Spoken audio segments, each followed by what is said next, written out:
감사합니다. 일본의 사사키 후미오라는 사람이 이런 책을 썼습니다. 나는 단순하게 살기로 했다.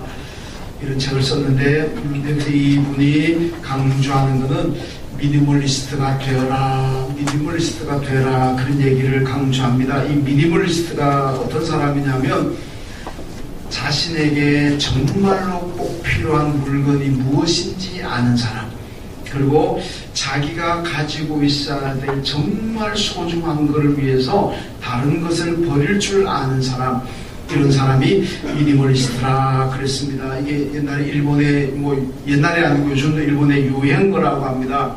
왜냐하면 일본은 우리가 아는 대로 지진이 참 많습니다. 그러니까 지진이 많으니까 지진 때문에 피난해야 되고 지진 때문에 도피해야 될 일들이 실수로 일어난다는 얘기죠. 근데 집 안에 물건이 많으면 이게 지진이 나게 되면 그 물건이 흉기가 될 수가 있다는 겁니다. 그렇죠? 지진 나가지고 흔들리면은 물건이 떨어지고 하면은 자기 집에 물건 때문에 내가 머리에 맞아가지고 크게 다치고 사망할 수도 있고, 그래서 또 물건이 많아가지고 그냥 막 떨어지게 되면 내가 빨리 피난을 가야 되는데 그 피난 가는데 걸림돌이 될 수도 있고, 그래서 이 일본에서는 요즘 미니멀리스트가 되자, 필요 없는 물건은 그냥 빨리빨리 버리자. 그래서 흉기가 안 되도록 피난할 때도 빨리 피난할 수 있도록 그런 삶을 살자, 이런 것이 또 운동이라고 유행이라고 합니다. 근데 이분이 이 책에서 이런 얘기를 합니다. 어떤 물건을 버려야 되느냐, 1년 동안에 사용하지 않는 물건이 있다면 그것은 버려라. 1년간 사용하지 않으면은 그냥 그 다음에도 사용 안 한다는 얘기죠. 그 다음에 또 여러 가지 얘기했는데 그 중에 이제 2가지만 소개하면, 또 하나는 이 물건을 버릴까 말까, 이게 망설여지는 물건이 있습니다. 버리고 싶은데 버리고 나면 혹시나 또 필요하지 않을까? 그래서 이게 버릴까 말까, 이 망설여지는 것들은 과감하게 버려라는 거죠. 그럼 놔둬봐야 별로 사용하지 않는다.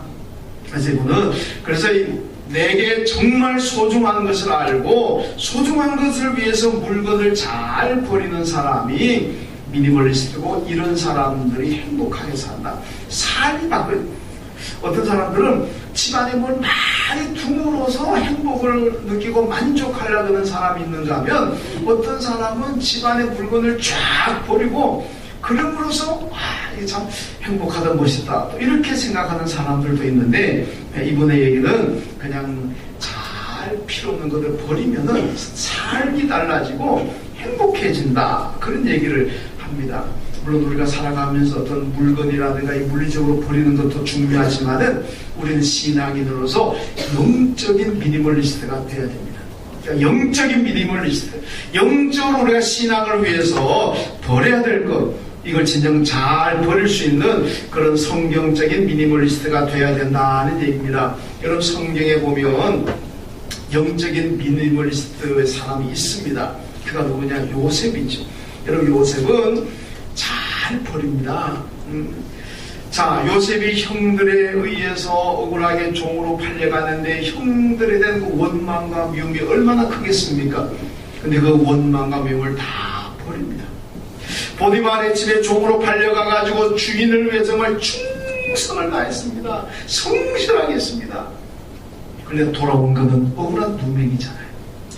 보디발의 아내는 그렇다 치고 남편 보디발 정도는 요셉이 어떤 사람인가 겪어보았잖아요. 그러면 요셉의 말을 좀 신뢰해야 되는데도 불구하고 이 보디발 남편도 자기 아내의 말을 두고 그냥 요셉의 말을 무시해버리고 감옥에 가둬버렸습니다. 얼마나 요셉 입장에서 억울하고 원망이 크겠습니까? 그런데 그 원망도 다 버렸습니다. 감옥에 있을 때 술 맡은 간원장이 들어왔습니다. 그래서 그의 꿈을 두고 해석을 해 주었습니다. 그 해석대로 이 술 맡은 간원장이 다시 복직이 되었습니다. 복직돼서 나가면서 술 맡은 간원장이 요셉에게 약속합니다. 내가 이제 나가면 너를 내가 무슨 어떤 루트를 통해서든지 간에 자오다 내가 석방시켜 주겠다. 그렇게 하고는 나갔는데 나가서는 까맣게 잊어버렸다고 성경이 말씀합니다. 그 요셉 입장에서는 얼마나 또 섭섭하겠습니까? 그런데 요셉은 그것도 다 잊어버려. 다 슬모 마음에 분노고 괴롭고 했던 이런 것들, 섭섭한 거, 원망들 다 버렸습니다. 여러분, 버리니까 요셉의 감옥 생활 어땠습니까? 비록 감옥이지만 그 안에서도 요셉은 희망을 가질 수가 있었고 평안했고 즐겁게 감옥 생활했다는 것들. 그러니까 오죽했으면 간수가, 교도소장이 요셉에게 정말 다 맡겨버려. 네가 다 책임지고 가. 얼마나 성실했으면 그렇게 했습니까? 요셉은 정신적인 영적인 미니멀리스트이기 때문에 다 벌고 나니까 감옥 생활도 평안했다는 얘기입니다. 근데 요 반대 인물이 그 아버지잖아요. 그 아버지 야곱은 또 아들하고도 반대입니다. 이 양반은 뭘 버리지 못합니다. 자기 형 에서가 가지는 그 축복을 어떻게 하든지 자기가 차지하려고 그럽니다. 나중에 외삼촌 라반의 집에 가가지고는 라반의 그 재산을 크게 탐나가지고 또 그걸 또 차지하려고 온갖 편법을 다 쓰잖아요. 요셉이 그 국무총리가 됐을 때 야곱 가정이 먹고 살 양식을 구하기 위해서 형들을 애국으로 보냈습니다. 요셉이 자기 신분을 감추고 형들에게 하나 가두고는 베냐민 데리고 와라. 베냐민을 데리고 오면 내가 양식도 풍성하게 주고 여기 지금 갇혀 있는데 형들도 내가 다 석방시켜 주겠다 그랬습니다. 그래서 형들이 와가지고 아버지한테 사정합니다. 아버지, 지금 애국의 국무총리가 우리 동생 베냐민을 데리고 와야 된답니다. 안 데리고 오면은 감옥에 갇힌 우리 형제가 죽습니다. 쌀도 양식도 사올 수가 없습니다. 그러니까 좀 데려가게 해주세요. 그런데 야곱이 어떻게 합니까? 안 된다. 내가 차라리 죽을지언정 내 눈에 흙이 들어가기 전에는 베냐민을 나는 못 보낸다? 안 보냅니다. 어떻게 하면 베냐민을 붙잡고 있습니다. 그래가지고 행복하고 그거 붙잡아가지고 그만했습니까? 아니잖아요. 늘 갈등. 그래서 창세기 43장에 보면요, 내가 자식을 잃게 되면 이르리로다 이렇게. 나중에 자기가 붙잡으면 뭔가 될 줄 알고 붙잡고 있으면 뭔가 행복할 줄 알았는데 붙잡고 있으니까 버리지 못하니까 점점 더 삶이 꼬여갑니다. 괴로워집니다. 그러니까 내가 이제 포기할게. 내가 자식을 잃으면 이르리로다. 그리고 베냐민을 데려가라 그랬습니다. 이때 비로소 미니멀리스트가 되는 거예요. 여러분, 그러고 난 다음에 어떤 일이 벌어집니까? 아들 데리고 죽으면 죽으리라 데리고 가라 보내니까 그 다음에는 자기 죽었던 아들 요셉을 만나잖아요. 그리고 그에게 얼마나 큰 행복, 내가 이제는 죽어도 여한이 없다고 할 정도로 행복을 누리게 됩니다. 어떻게? 버리니까. 집착을 버리니까. 그렇게 되더라는 얘기. 여러분, 사람들은 많이 잡으려고 합니다. 잡으려고 하는 것에 그런데 붙잡힙니다. 내가 잡으려고 하면 잡고자 하는 그것에 내가 붙잡히가 됩니다. 거기에 붙잡히면 내 인생이 그만큼 힘들어지게 된다는 겁니다. 욕심에 잡히고 탐욕에 잡히니까 인생이 점점 더 힘들어지는 겁니다. 우리는 영적으로보다 마귀에게 붙잡혀 있습니다. 세상의 것들에 붙잡혀 있습니다. 이게 붙잡히니까 세상에 잡히고 마귀에게 잡히니까 우리에게 무슨 평안이 있겠습니까? 이런 것에 잡히게 되면은 우리가 신앙생활 제대로 할 수가 없습니다. 그렇다면 우리 그리스도인들이, 성도들이 어디에 붙잡혀야 되겠습니까? 오늘 본문에서 바울이 보여줍니다. 바울이 붙잡힌 것대로 어디로 붙잡히면 된다는 얘기. 이런 바울은 한마디로 예수님께 붙잡혔습니다. 예수님께 붙잡히고 난 다음에 바울이 어떻게 했습니까? 다 버렸습니다. 미니멀리스트가 되었다는 얘기입니다. 예수님 만나기 전에, 예수님께 붙잡히기 전에는 그가 소중하게 생각했던 것들 전부 다 가지고 있습니다. 이것도 가지고 저것도 가지고 다 가지지만 예수 만나고 예수 안에 붙잡히니까 다 버려버렸고, 그가 그렇게 소중하게 생각했던 것들도 배설물처럼 다 버리고 생명까지도 버립니다. 그리고 온전히 예수를 따라가고 예수님을 향해서 달려가고 있습니다. 우리도 바울처럼 달려야 합니다. 여러분, 달려가야 됩니다. 어떻게 하면 달려가느냐? 달려간다는 게 무엇입니까? 사명을 감당한다는 얘기입니다. 어떻게 하면 우리가 사명을 감당할 수가 있겠습니까? 오늘 본문을 잘 보세요. 먼저 나는 아직 얻지 못했습니다. 나는 아직 온전히 이루지 못했습니다. 이런 믿음이 있어야만이 잘 달려갈 수가 있습니다. 보면 12절에 보니까 내가 이미 얻었담도 아니요 온전히 이루었담도 아니라 오직 내가 그리스도 예수께 잡힌 바 된 그것을 잡으려고 달려가노라. 여러분, 바울은요, 어떻게 해서 달려갈 수가 있었습니까? 나는 아직 얻지 못했습니다. 나는 아직 온전히 이루어지 못했습니다. 아직도 난 해야 할 일이 너무나 많습니다. 그러니까 바울이 잘 달려갔다는 얘기입니다. 만약에 바울이 나는 이미 다 얻었습니다. 예수 믿고 다 얻었습니다. 나는 하나님께 내게 사명을 이미 다 감당했습니다. 내가 역할 여기서 끝났습니다. 다 했습니다. 그럼 달려갈 수 있을까요? 거기서 끝나는 겁니다. 다 얻었는데 왜 달려갑니까? 다 했는데 왜 달려갑니까? 그래서 끝나는 거예요. 여러분, 운동정신에 운동선수를 보면서 해설자들 가끔 요즘 선수들은 이 헝그리 정신이 없어가지고 운동에 전념을 못합니다, 이런 얘기 하잖아요. 운동선수는 배가 고파 열심히 한다는 겁니다. 옛날 우리나라 한일 월드컵 때 기린 그 감독이요, 우리 축구선수가 16강에 올라갔잖아요. 그때 우리나라 목표가 16강 아닙니까? 16강만 올라가면 우리 대성공이다, 그렇게 생각하고 있었습니다. 근데 세계 여론들은 한국은 16강 못 간다 그랬는데, 근데 기적적으로 16강 갔습니다. 목표 이루었잖아요. 여기서 만약에 우리 목표 다 이뤘다, 이제는 다 이뤘다, 그래서 아마 그다음 더 이상 전진은 없을 겁니다. 그때 기자들이 히딩크 감독에게 질문을, 16강 목표 이루었으면 이제 만족하겠습니다 그랬더니, 그때 히딩크 감독 뭐라 그랬습니까? I'm hungry. 나는 아직도 배가 고픕니다. 나는 아직도 승리의 배가 고픕니다. 그랬잖아요. 승리의 배가 고프니까 8강, 4강까지 올라가는 기적이 일어나지 않았겠습니까? 만약 거기서 됐다, 이제 뭐 다 얻을 거 얻었다, 더 이상 뭐 바라는 게 없다 그랬더라면은 아마 4강 못 갔을 겁니다. 정신 자세가 달라집니다. 아직도 만족하지 못하고 이루지 못했다, 그런 마음이 있을 때 우리는 열심히 살 수가 있고 열심히 사명을 감당할 수가 있습니다. 여러분 성도님들이요, 나는 이만큼 충성했으니까 됐다, 나는 이만큼 헌신했다, 내가 할 일은 이제 다 했다, 그러면요 그 순간부터 믿음은 후퇴합니다. 그 순간부터 믿음은 타락하게 되는 겁니다. 우리의 믿음은요, 주님이 내 생명 부를 때까지 믿음이 성장해야 되고 달려가야 됩니다. 어떻게 할 때 달려갈 수 있나요? 나는 아직 이루지 못했습니다. 나는 아직도 할 일이 많습니다. 그래야 됩니다. 바울이 디모데후서 4장에서 보면요, 내가 선한 싸움을 싸우고 달려갈 길을 다 달렸다, 그렇게 고백합니다. 여러분, 이게 바울이 마지막에 임종 직전에 했던 고백입니다. 여러분, 바울은 사명의 배가 고팠다는 얘기입니다. 다른 사람들 볼 때는 우와, 저렇게 사명 감당했으니까 사명의 배가 엄청 부를 것 같은데, 근데 바울은 아직도 나는 사명의 배가 고픕니다, 굶주려 있습니다. 그러니까 열심히 달리고 죽을 때까지 달렸습니다. 만약에 나는 다 얻었습니다, 다 이루었습니다, 그랬더라면 그 마지막까지 못 달립니다. 여러분 참고로 잘 기억합시다. 우리가 이 땅에서 오래 사느냐, 하나님이 빨리 데려가시느냐, 어떻게 그렇게 하실 것 같습니까?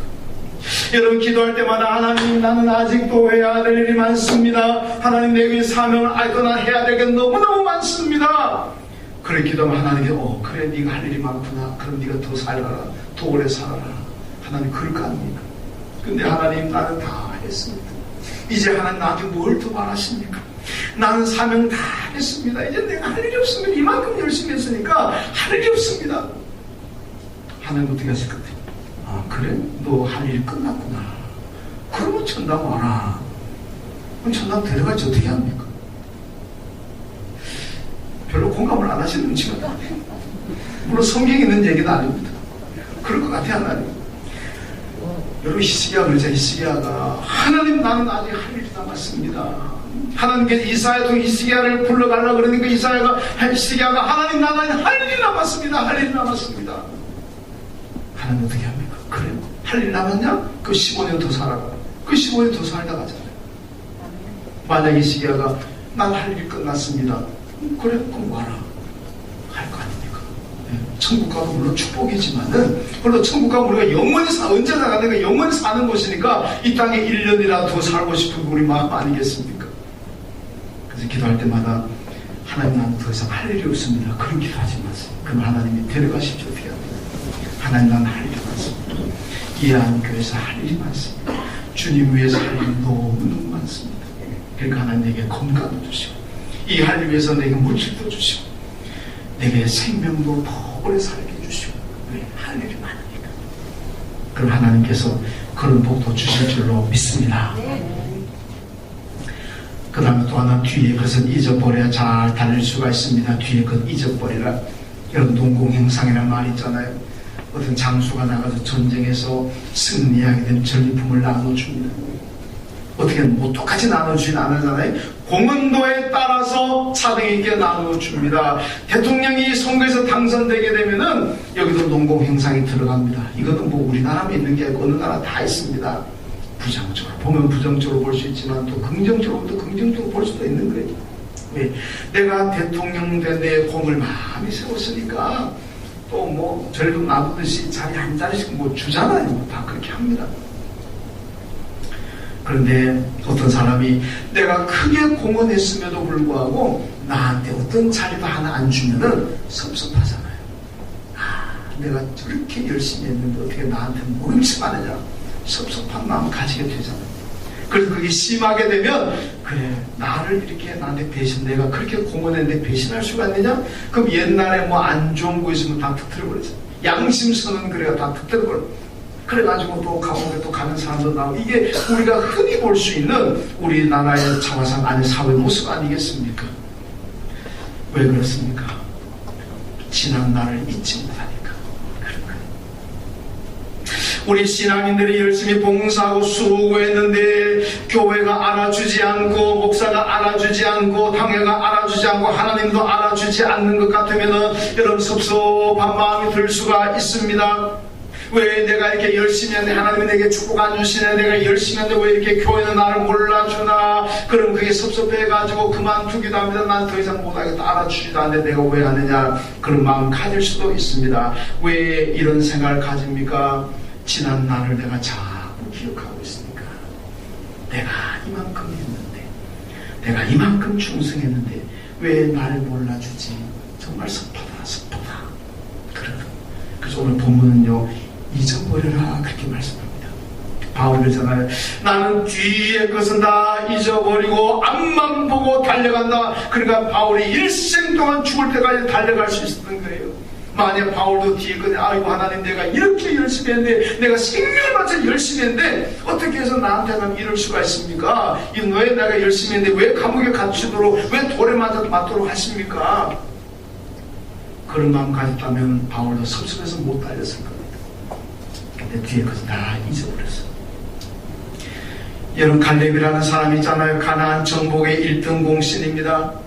이스라엘 백성들이 전부 다 반대했을 때 여호수아와 갈렙 두 사람이 안 됩니다. 갑시다. 가면 하나님께서 우리를 믿어서 갈렙의 가나안대로 가나안 땅 들어가서 정복했잖아요. 갈렙보다 더 큰 공을 세운 사람이 어디 있습니까? 최고로 공헌한 사람입니다. 그렇다면 농공행상에 따르면 갈렙은 가나안 땅의 가장 좋은 땅을 그것도 많이 받아야 돼요. 왜? 1등 공신이니까. 근데 갈렙이 무엇을 요구합니까? 헤브론의 산지를 달라고 합니다. 여러분 헤브론의 산지는요 풀 한 폭이 나지 않습니다. 거기는 뭐 목축업을 할 수도 없습니다. 그것뿐입니까? 그 정복한 땅도 아니고 아직 거기는 안악자손 거인이 살고 있습니다. 그 성도 견고하다고 나옵니다. 이야 군대도 많습니다. 이 이스라엘 일반 백성을 줘도 안 가진다고 하는 그 땅을 자기가 달라 그러면서 그리고 정복을 해야 돼요.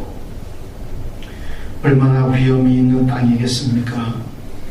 여러분 그런데 어떻게 갈렙이 이런 요구를 할 수 있을까요? 그가 만약에 지나온 날 자기의 공헌한 것을 생각했다면 아마 이스라엘 중에서도 이스라엘 평야라는 가장 좋은 땅을 달라고 그랬을 거예요. 그래도 줘야 되지 않겠습니까? 왜 1등 공신인데. 그런데 그런 거 아니고 산지를 내게 주십시오. 그래서 결국 그 산지에 들어갑니다. 왜? 옛날 잊어버리면 되는 거예요. 지난 날 기억했다면 그렇게 못하는 거예요. 부모님들이 자식을 위해서 한평생 헌신하고 희생합니다. 그러면서 어떤 분들은 또 초연한테 할 수도 있지만 어떤 분들은 또 보상을 바랄 수도 있습니다. 저도 좀 보상 바라고 있습니다. 우리 아들 나중에 잘 되면 나 좀 용돈도 좀 많이 주고, 왜 내가 낳고 키워가지고 학교 시켰으니까 그런 보상 뭐 부모 입장에서 바랄 수 있는 거 아니겠습니까? 여러분, 되게 부모님들이 그런 마음 되게 가지잖아요.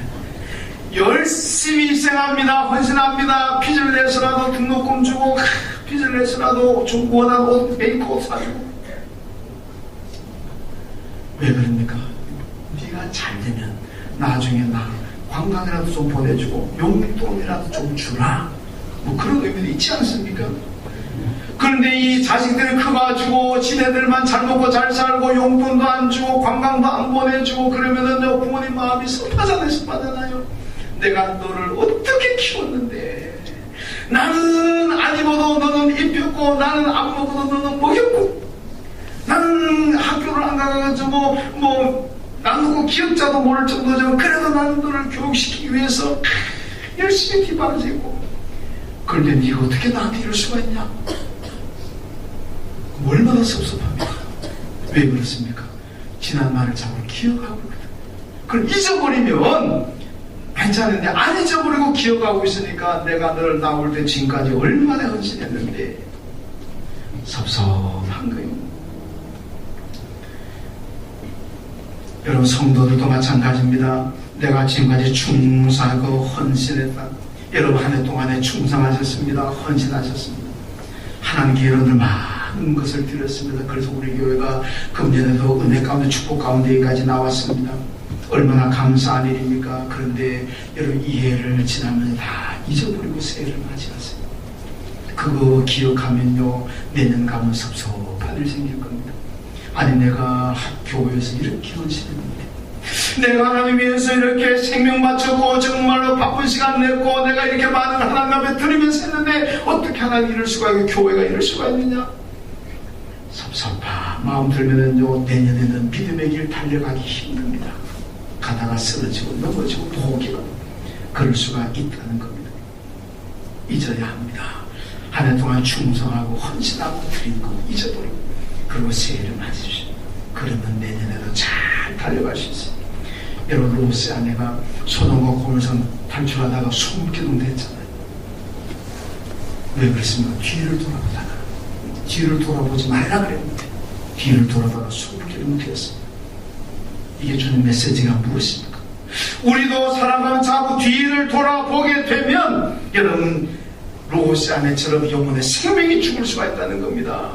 뒤를 안 돌아보면 앞만 보고 잘 달리는데 자꾸 뒤를 돌아보게 되면 섭하고 원망스럽고 배신감 느끼고 그러다 보면 예수 떠나게 되고 교회 떠나게 되고 그럼 어떻게 합니까? 롯의 아내처럼 롯의 아내는 육신의 생명도 사라졌지만은 우리는 영혼의 생명이 사라질 수가 있다는 겁니다. 그러니까 뒤를 돌아보지 말라는 얘기예요. 바울은 뒤를 돌아보지 않았기 때문에, 잊어버렸기 때문에 앞마당에 잘 달렸습니다. 여러분, 헌신하시고 충성하시고 고문하신 거 잊어버리세요. 그럼 내년에도 일생 동안 잘 달려가게 될 줄로 믿습니다. 그 다음 세 번째는 목표가 분명해야 잘 달릴 수가 있습니다. 오늘 14절에 보니까 표대를 향하여 그리스도 예수 안에서 하나님이 위에서 부르신 부름의 상을 위하여 달려가노라, 그렇게 얘기합니다. 여러분, 표대는 예수 그리스도입니다. 예수님께서 뭐라고 말씀합니까? 쟁기를 잡고 뒤를 돌아보는 자는 내게 합당하지 않다 그랬습니다. 쟁기가 뭡니까? 서울 분들은 이 도시 분들은 잘 모를 수가 있지만 쟁기는요, 농부들이 소가 끄는 그 쟁기 밭을 갈고 논을 가는 게 쟁기 아닙니까? 이 농부는요, 쟁기를 잡고 힘을 팍 주고 눌러야 됩니다. 그리고 눈은 시선은 앞만 봐야 됩니다. 앞만 보고 쟁기를 누르고 가야 이게 밭고랑이 똑바로 갈라지는 거예요. 이 농부가 쟁기 잡고 옆에 보고 이쪽 보고 뒤 돌아보고 그러면요, 그 밭고랑이 논고랑 어떻게 꼭 갈지자 나타나는 거예요. 여러분, 예수 바라보지 않으면은 우리의 삶이 갈지 지자 인생이 됩니다. 세상 갔다가 교회 갔다가 교회 갔다가 세상 갔다가 여기 왔다가 저기 왔다가 저기 왔다가 여기 갔다가 왔다 갔다 하는 인생이 된다는 겁니다.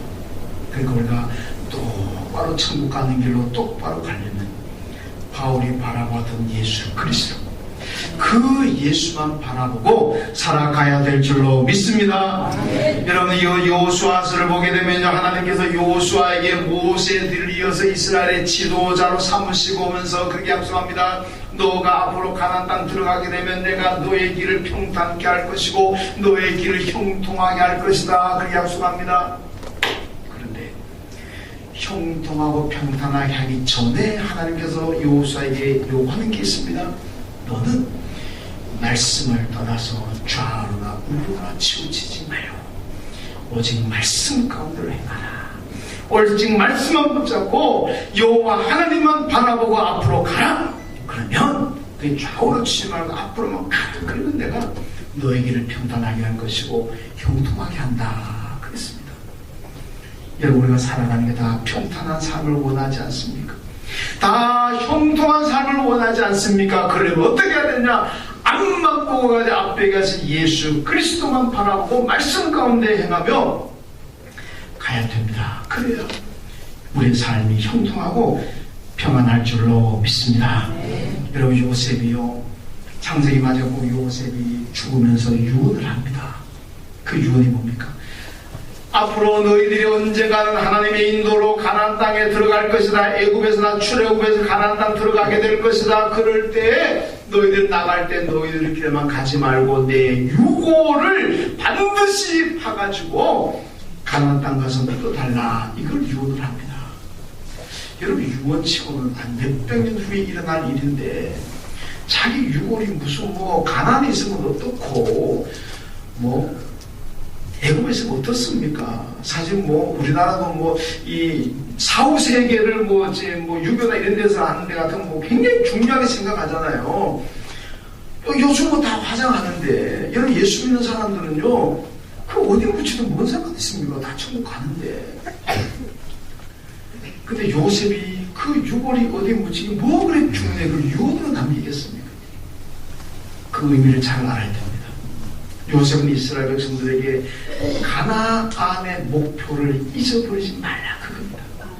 너희가 장차 언젠가 내 유고를 반드시 파가지고 가나안 땅 가서 다시 묻어달라. 이 얘기는 너희는 언젠가는 이 애굽에서 나가서 가나안 땅 들어가게 될 것이다. 그 소망, 그 목표를 잊어버리지 말고 여기 살더라도 가나안을 향한 목표를 잊어버리지 말라. 그 목표를 잊어버리지 말라고 요셉이 그렇게 유언한 겁니다. 여러분, 가나안의 목표가 분명하게 되면은요, 애굽의 종살이도 견딜 수가 있습니다. 우리가 지금은 종살이 고통스럽지만 우리가 언젠가는 가나안 땅 들어가게 된다는 이 소망과 이 목표가 있으면요, 여러 가지 괴로움도 고통도 견뎌낼 수가 있는 겁니다. 그 목표를 상실하게 되면 여러분, 좌절하고 절망하고 견디지 못하는 거예요. 가나안이 어디입니까? 영적으로는 가나안은 천국입니다. 그렇잖아요? 따라합시다. 가나안은 천국입니다. 영적으로 보면 가나안은 천국입니다. 그러므로 우리도 항상 목표가 있어야 돼요. 어디? 이스라엘이 가나안 땅을 목표로 삼았던 것처럼 우리는 천국을 목표로 살아가야 되는 거예요. 우리가 천국 하나님의 나라의 영원한 생명, 그것을 목표로 가지고 살아간다면 이 땅에 살아가면서 실패해도 절망하지 않습니다. 욕을 먹어도 절망하지 않습니다. 고통이 오고 환난이 와도 절망하지 않습니다. 왜? 우리의 목표는 이 세상이 아니고 천국이니까. 천국에 대한 목표가 없어지고 상실하게 되면 이 세상에서 살아가다가 욕 한마디만 들어도 괴로워서 견딜 수가 없는 거예요. 잠이 안 오는 거예요. 돈 10만 원만 손해봐도 그냥 이를 부득부득 깔고 이 인간 한번 두고 오자. 그런 거 아닙니까? 왜 그렇습니까? 이 세상의 모든 걸 걸고 사니까 천국의 소망을 두고 살면 그런 거 다 이길 수가 있습니다. 여러분, 성도들은 천국을 소망하며 사는 천국이 목표가 될 때 이 세상에서 좌우로 치우치지 않습니다. 교회와 세상을 왔다 갔다 하지 않는다는 얘기입니다. 믿음으로 가게 되는 거예요. 이런 천국이 목표가 되면 믿음이 아닌 것은 버립니다. 믿음의 방해가 되는 것 버립니다. 진정으로 미니멀리스트가 된다는 얘기입니다. 그럴 때 우리는 잘 온갖 버릴 것 버리거나 얼마나 가볍습니까? 잘 달려갈 수가 있습니다. 사명 잘 감당할 수 있는 거예요. 여러분, 하나님의 은혜로 2017년도 잘 달리고 있었습니다. 이제 새해도 또 우리가 사명에서 열심히 달려가야 되는데, 오늘 바울이 우리에게 얘기한 것처럼 여러분 이 말씀 기억하고 붙잡고 내년 달려간다면 잘 달릴 수 있습니다. 금년은 잊어버리고 내년 또 열심히 사명 위에 잘 달려갔으므로 여러분들의 길이 형통하고 평탄하시기를 주님의 이름으로 축원합니다. 하나님 감사합니다. 오늘 바울이 1년 동안 열심히 달려갔습니다. 주님만을 바라보고 뒤에 것은 잊어버리고 아직도 나는 사명의 배가 고프다는 그 믿음이 있었기에 잘 달렸습니다. 우리도 지난 온 날들 다 잊어버리고 오직 앞에 계신 예수만 바라보고 내년에도 잘 달려가게 하시고 이 달리는 믿음의 생활을 통해서 우리의 삶이 형통하고 평탄케 하여 주옵소서. 예수님의 이름으로 기도하옵나이다.